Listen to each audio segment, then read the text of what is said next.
السلام علیکم ورحمۃ اللہ وبرکاتہ۔ صبح بخیر زندگی سیٹرڈے اسپیشل آج ہفتے کا دن ہے اور آج کا موضوع ہے کہ جہیز کیا ہے۔ ہم نے کئی کتابوں کا اور حدیثوں کا مطالعہ کیا، آج آپ کی خدمت میں اس پہ بات کریں گے۔ شادی میں جہیز دینے کے طریقے کا اسلام سے کوئی تعلق نہیں۔ یہ رسم ہندوستان اور پاکستان کے سوا دوسرے مسلم ملکوں میں بھی نہیں پائی جاتی۔ برِ صغیر ہند کے مسلمانوں میں یہ رسم یقیناً طور پر ہندوؤں سے آئی ہے۔ ہندو لوگ اپنے قدیم قانون کے مطابق بیٹی کو وراثت حصہ نہیں دیتے تھے۔ اس کی تلافی کے لیے ان کے یہاں یہ رواج پڑ گیا کہ شادی کے موقع پر لڑکی کو زیادہ سے زیادہ جہیز دیا جائے۔ چنانچہ وہ جہیز کے نام پر اپنی دولت کا ایک حصہ دینے کی کوشش کرنے لگے۔ اس ہندوانہ طریقے کی برِ صغیر کے مسلمان بھی وہی طریقے پہ چل نکلے۔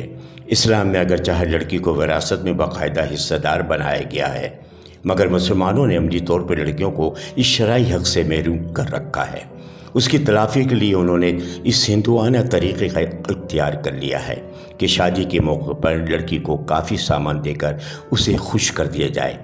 کچھ مسلمان یہ کہتے ہیں کہ جہیز رسول صلی اللہ علیہ وسلم کی سنت ہے، کیونکہ رسول صلی اللہ علیہ وسلم نے جب اپنی صاحبزادی حضرت فاطمہ رضی اللہ عنہ کا نکاح حضرت علی رضی اللہ عنہ سے کیا تو ان کو اپنے پاس سے جہیز عطا کیا۔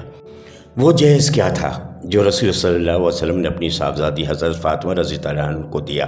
اس کی تفصیل روایت میں آئی ہے۔ اس سے معلوم ہوتا ہے کہ یہ معروف معنوں میں کوئی جہیز نہ تھا، بلکہ انتہائی معمولی قسم کا روزمرہ ضرورت کا سامان تھا۔ یہاں ہم اس سلسلے کی چند روایت نقل کر رہے ہیں۔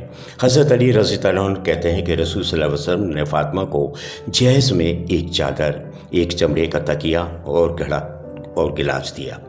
حضرت اسماء رضی اللہ عنہا فرماتی ہیں کہ حضرت فاطمہ جب رخصت ہو کر علی کے ہاں گھر آئیں تو ہم وہاں پہ موجود تھے۔ ہم نے دیکھا وہاں صرف ریت بچھی ہوئی تھی، اس کے سوا کچھ نہیں تھا۔ ایک تکیہ جس کا بھراؤ کھجور کی چھال تھا اور ایک گھڑا تھا اور پانی پینے کا ایک پیالہ۔ عام خیال یہ ہے کہ شادی کے وقت لڑکی کو کافی سامان بطور جہیز چاہیے تاکہ آسانی کے ساتھ اپنا نیا گھر بنا سکے، مگر یہ سراسر جاہلانہ تصور ہے۔ اسلام ازواجی اور گھریلو زندگی کے تصور سے اس کا کوئی تعلق نہیں۔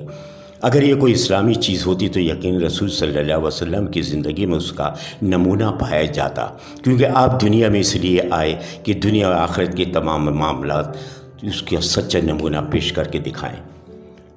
بہت سے لوگ ایسا کرتے ہیں کہ بظاہر شادی کرتے ہیں اور نکاح کے محض دن اپنی لڑکی کو زیادہ سامان نہیں دیتے، مگر بعد میں وہ سب کچھ مزید اضافہ کے ساتھ اس کو دے دیتے ہیں، جو ایک دنیا دار آدمی نکاح کے وقت نمائش کر کے اپنی لڑکی کو دیتا ہے، مگر یہ بھی رسول صلی اللہ علیہ وسلم کی سنت کے مطابق نہیں۔ حضرت رسول صلی اللہ علیہ وسلم کی 4 صاحبزادیاں تھیں، مگر آپ صلی اللہ علیہ وسلم نے ان کو نہ نکاح کے دن گھر بنانے کے لیے ساز و سامان کا ڈھیر دیا، نہ آپ صلی اللہ علیہ وسلم نے ایسا کیا۔ سادہ انداز میں نکاح کر دی، اس کے بعد خاموشی کے ساتھ ہر چیز صاحبزادیوں کے گھر پہنچا دی۔ حتیٰ کہ حضرت فاطمہ رضی اللہ عنہ نے درخواست کی، تب بھی آپ نے دینی نصیحت کے سوا ان کے لیے کچھ نہ کیا۔ حضرت فاطمہ رضی اللہ عنہ کا گھر کا سارا کام خود کرتی تھیں، وہ اس سے بہت پریشان تھی۔ اس دوران رسول صلی اللہ علیہ وسلم کے پاس کچھ غلام آئے۔ حضرت علی رضی اللہ عنہ نے اپنے اہلیہ حضرت فاطمہ رضی اللہ عنہ سے کہا کہ تمہارے والد کے پاس گرفتار شدہ غلام آئے ہیں، تم جاؤ اپنی خدمت کے لیے غلام مانگ لو۔